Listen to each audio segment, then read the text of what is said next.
ادھر بھی ہے، مسجد ادھر ہے تو ادھر بھی ہے، کعبہ ادھر ہے تو ادھر بھی ہے، نماز ادھر ہے تو ادھر بھی ہے، روزہ ادھر ہے تو ادھر بھی ہے، حج ادھر ہے تو ادھر بھی ہے، آخرت ادھر ہے تو ادھر بھی ہے، جنت و کوثر ادھر ہے تو ادھر بھی ہے، توبہ ادھر ہے تو ادھر بھی ہے، لوح محفوظ ادھر ہے تو ادھر بھی ہے، جبرائیل ادھر ہیں تو ادھر بھی ہیں، میکائیل ادھر ہیں تو ادھر بھی ہیں، جماعت ادھر ہے تو ادھر بھی ہے، جمعہ ادھر ہے تو ادھر بھی ہے، عید ادھر ہے تو ادھر بھی ہے، بقرعید ادھر ہے تو ادھر بھی ہے، سویاں ادھر ہیں تو ادھر بھی ہیں، بکرا ادھر ہے تو ادھر بھی ہے، جو ادھر ہے وہ ادھر ہے، جو ادھر ہے وہ ادھر ہے، بس ایک ولایت ہے جو ادھر ہے ادھر نہیں۔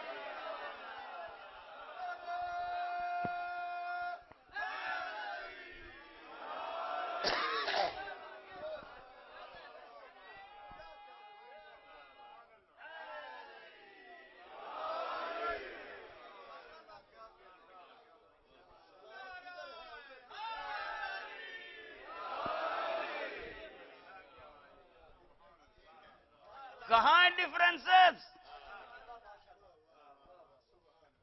کہاں ہیں ڈفرنسز؟ ممکن ہے کوئی کہے اٹھ کے کہ جناب خمس ادھر ہے ادھر نہیں ہے، وہ بھی اسی لیے کہ ولایت ادھر ہے ادھر نہیں ہے۔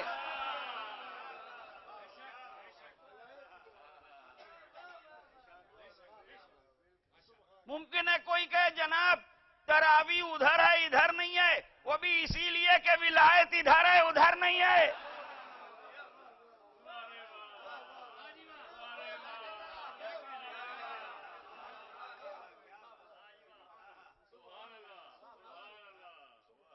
کوئی اسلام کے اختلافات ثابت کرے، بنیاد ہے ولایت علی۔ اب جو بٹا اسی لیے بٹا، تفسیر بدلی تو اسی لیے، حدیث بدلی تو اسی لیے، تاریخ بدلی تو اسی لیے، مسائل بدلے تو اسی لیے، نمازوں کا طریقہ بدلا تو اسی لیے کہ ولایت ادھر ہے ادھر نہیں ہے۔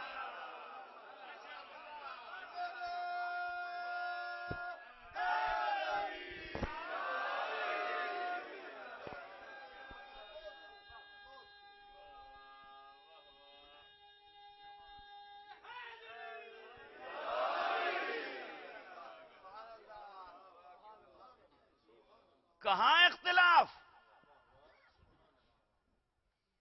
اور ہم سے اگر کوئی خفا ہے تو اسی پر خفا ہے۔ عداوت کی بنیاد بھی ولایت ہے، دشمنی کا سبب بھی ولایت ہے، محبت کا سبب بھی ولایت ہے۔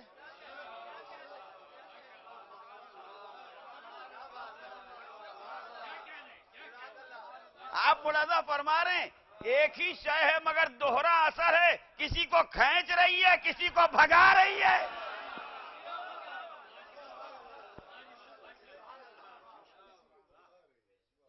یعنی اٹریکٹ کر رہی ہے، اٹریکشن بھی ہے، بیک وقت کشش بھی ہے، جاذبیت بھی ہے۔ یقین نہ ہو تو محرم میں دیکھ لیجئے، سیاہ لباس کھینچ رہا ہے، ماتم کھینچ رہا ہے، مجلس کھینچ رہی ہے، فیروزہ اور عقیق یہ چیزیں کھینچ رہی ہیں، یہ ولایت ہے جو کھینچ رہی ہے۔ آپ اسی پر کھینچتے چلے آ رہے ہیں، کوئی یہی دیکھ کے بھاگتا چلا جا رہا ہے۔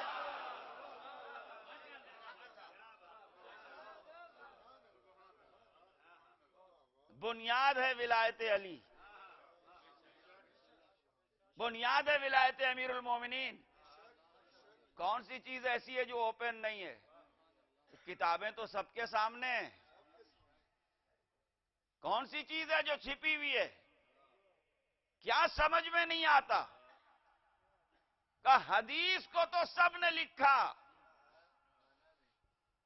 معنی میں سمجھ میں نہیں آیا، یعنی کسی نے انکار نہیں کیا۔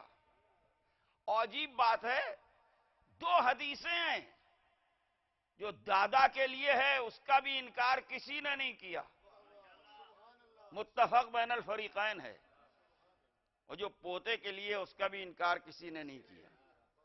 اور یہی نہیں، بہت سی ایسی حدیثیں یعنی اختلافات کے باوجود بھی، اور وہ اختلاف بھی بوجہ ولایت ہے، جو حدیثیں نہیں سمجھ میں آئیں وہ بھی اس لیے کہ ولایت سے انکار ہے،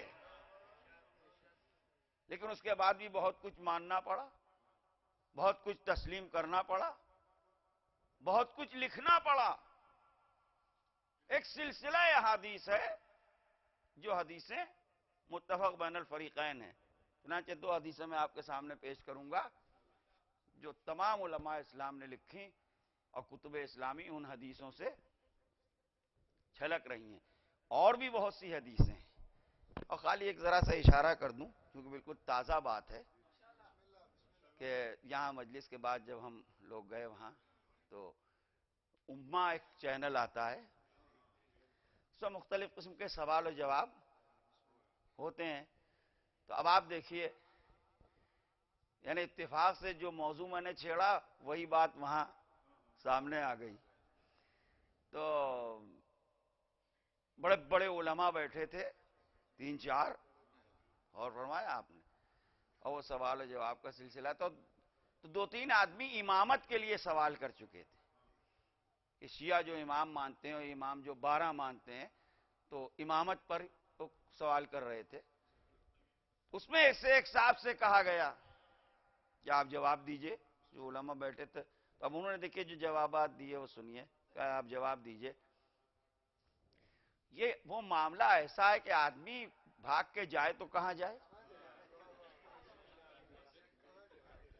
بھئی اس لیے کہ کوئی بھی بولے، کسی بھی مذہب کا عالم ہو، لیکن یہ کہ اگر اس نے کتابیں پڑھی ہیں، اس کے سامنے سب چیزیں، تو وہ ایک دم سے ڈینائی تو نہیں کر سکتا، نہ اس کی شخصیت مجروح ہو جائے گی۔ تو اس میں یہ بھی سوال تھا کہ صاحب شیعہ 12 مانتے ہیں اور امامت کیا ہے، اور اماموں کو 12 مانتے ہیں، 12 کا معاملہ اثنا عشری کہتے ہیں۔ تو اب انہوں نے کہا یہ حدیث متفق بین الفریقین ہے کہ سیکون بعدی اثنا عشرہ خلیفتاً، پیغمبر نے جو ارشاد فرمایا کہ میرے بعد میرے 12 خلیفہ ہوں گے،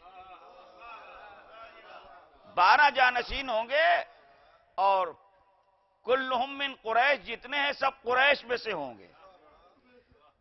تو وہ اس پر انسسٹ کیا انہوں نے اپنے کو بچانے کے لیے، اور فرمایا آپ نے کہ قریش میں سے ہوں گے۔ پہلی بات تو ہے کہ ہمارے ہاں چاہے بچے سے پوچھ لیجئے، چاہے بوڑھے سے پوچھ لیجئے، چاہے مرد سے چاہے عورت سے، یہاں 12 میں کوئی جھگڑا نہیں ہے۔ یہ پہلا سبق ہے۔ بقیہ بڑے بڑے علماء اسلام نہیں بتا سکتے کہ 12 کون ہیں، اس لیے کہ بہت سونے جوڑ بٹور کے جو بنائے، تو بہت سی فہرستوں میں تو خود یزید آ گیا، 12 کے سلسلے میں یزید تک آ گیا۔ جیسے جلال الدین سیوطی نے لکھا کہ وہ 4 خلفاء ہیں، اور اس کے بعد پھر امام حسن اور ثم معاویہ، لیکن بعد صلح الحسن، اور اس کے بعد معاویہ، اور لیکن صلح حسن کے بعد ثم ابنہ یزید۔ جی اب آپ سمجھ لیجئے ہمارے 12 میں اور آپ کے 12 میں کیا فرق ہے۔ ایک وہ سلسلہ ہے جس میں یزید ہے، ایک وہ ہے جس میں حسین ہے۔ تو اس طریقے سے بہت سی فہرستیں ہیں، بہت سی ایسی فہرستیں ہیں کہ جس کے اندر یزید بھی ہے۔ تو اب انہوں نے گنوائے، انہوں نے اس طریقے سے گنوائے۔ اچھا دیکھیے بات 12 کی ہے، اور جن لوگوں نے شاید دیکھا وہ بھی لطف اندوز ہوں گے، تو انہوں نے پہلے تو گنوائے، 4 خلفاء کو گنوایا، اور اس کے بعد پھر یہ کہ امیر شام کا نام بھی لیا، بیٹے کو چھوڑ دیا، سمجھے؟ ہاں، یزید کا نام نہیں لیا۔